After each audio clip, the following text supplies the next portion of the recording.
Hi guys. So for this week, you guys have a couple of different activities that you're doing through the week. So on Monday, you're going to be doing some vocabulary work, going through picking different words that fit into the sentences that are provided. And so you'll go through that. You've got a multiple choice on that, so it shouldn't be too difficult. Of course, you always have the option of using dictionaries and any of that at your disposal. So make sure that you are taking your time on it and getting the correct answers for that. On Tuesday, you're going to be doing just a little bit of editing work. So you're going to be looking at making some corrections on some sentences.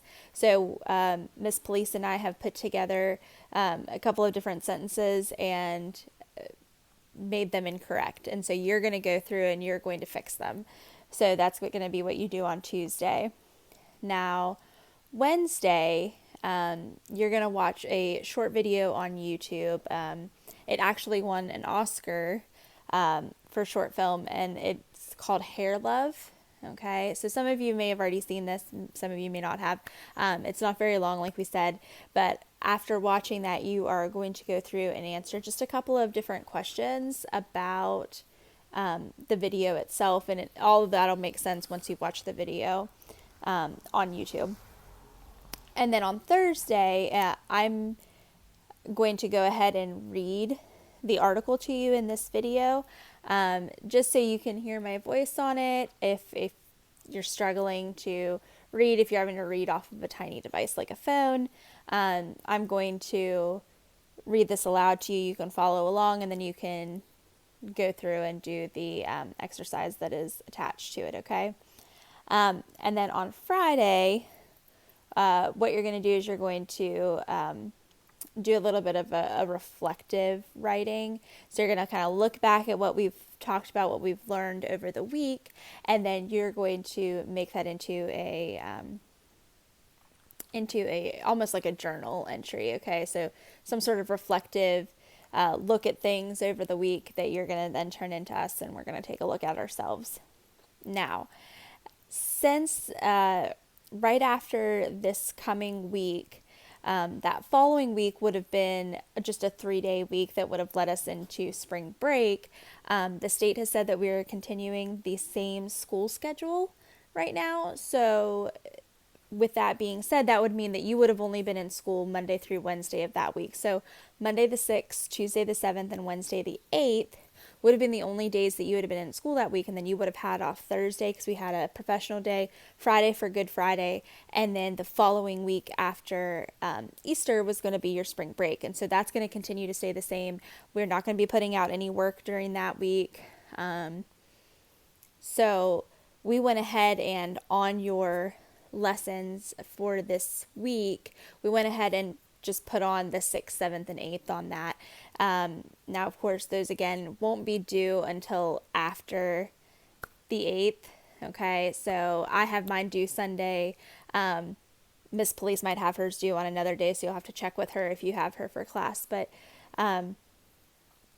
those won't be due until then, but we did go ahead and attach those on there. So what you're going to do is you're going to do a little bit of SAT vocabulary work, and those worksheets that you have on there, okay, they give you 3 sentences with the word in it, and then based on those 3 sentences, you're going to make an educated guess, okay, as to what you think that word means. Okay, you're going to say what you think it means and what part of speech you think it is.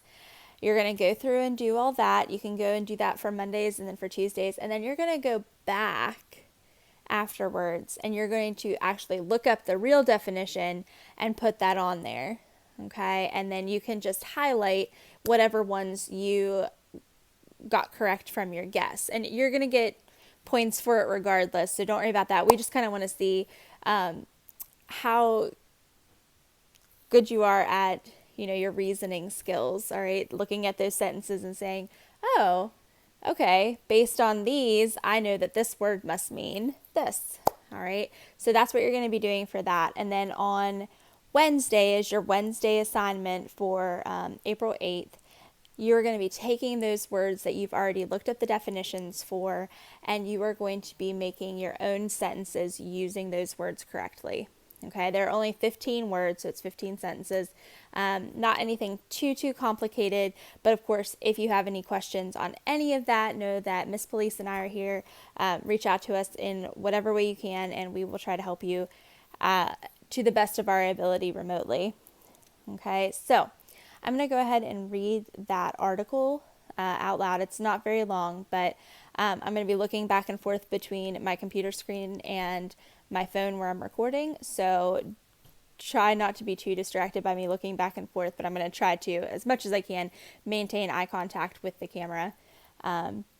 So, this article is called What's in a Hairstyle? A Lot. New York City bans bias against black hair.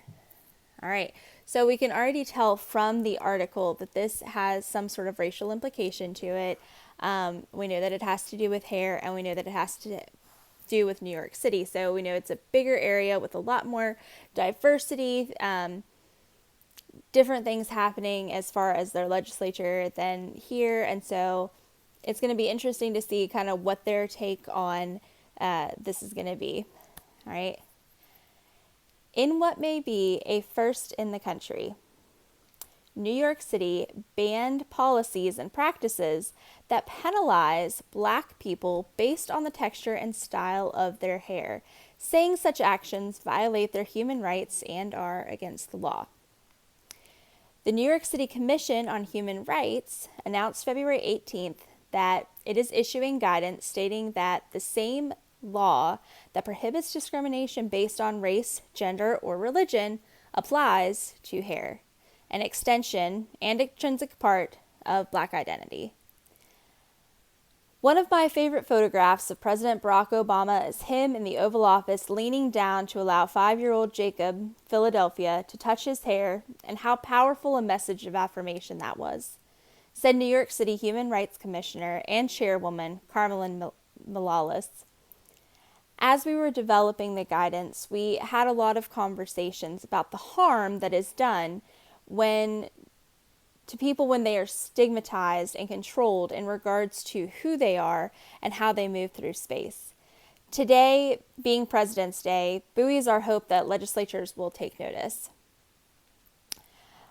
The law bans such bias in the workplace, in schools, and in public spaces, ranging from restaurants to nightclubs to museums. Though the legal protections apply to any group whose hairstyles are associated with their ethnic identity, for those of African descent, hair texture and styles have often been singled out and are a particular target for abuse. In December, there was outrage after a 16-year-old athlete named Andrew Johnson was forced by a referee to cut his locks before he could proceed with his wrestling match. 5 years ago, the U.S. Department of Defense implemented a ban on afros, braids, and twists.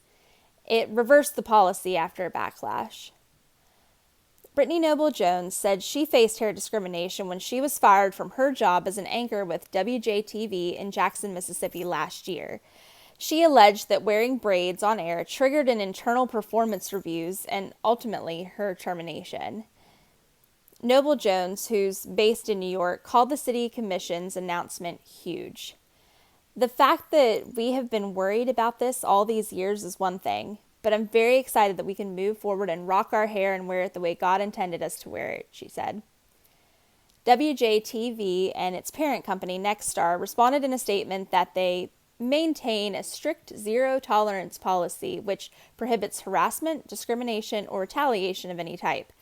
Allegations that Ms. Jones' employment was terminated for her choice of hairstyles have no basis in fact and are vigorously denied. So they were claiming that that's not why she got fired.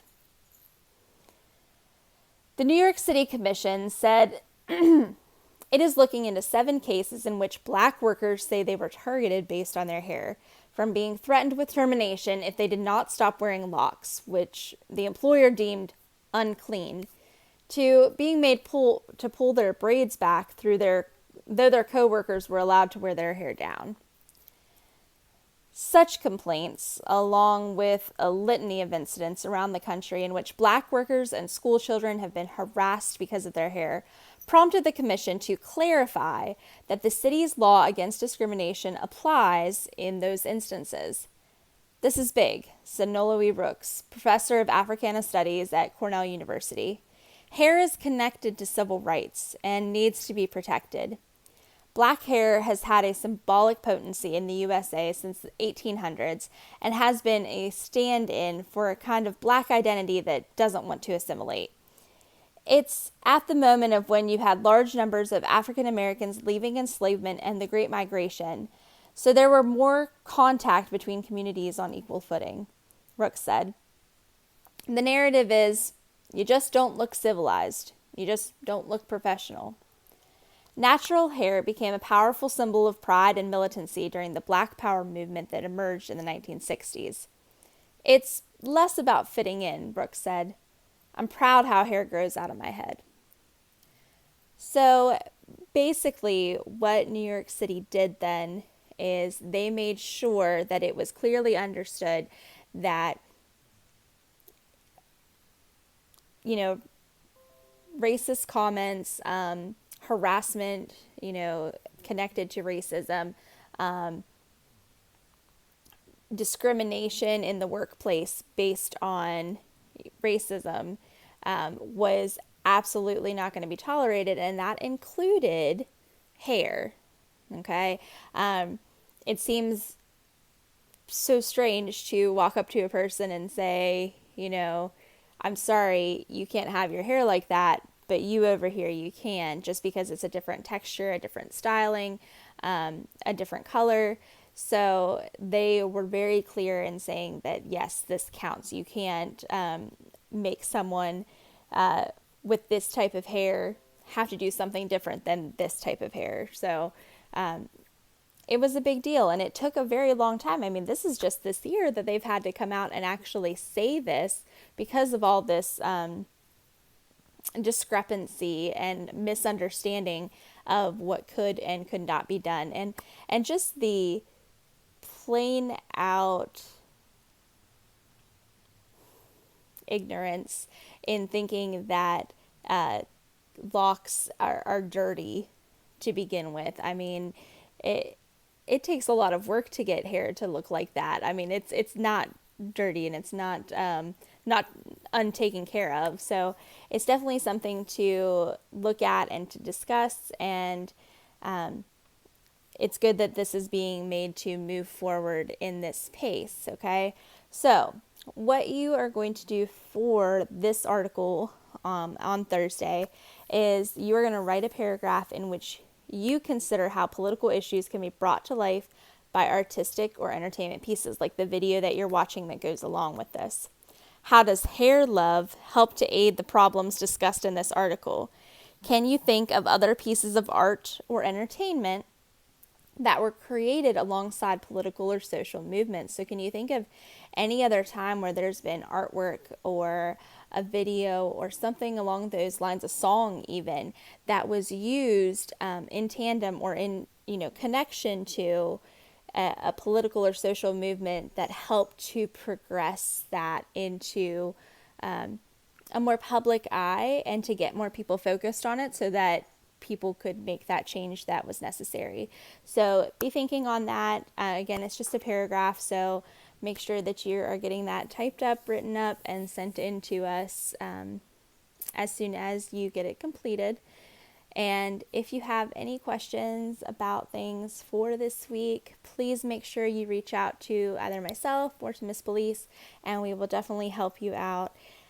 Until next time, my dear 10th graders, bye.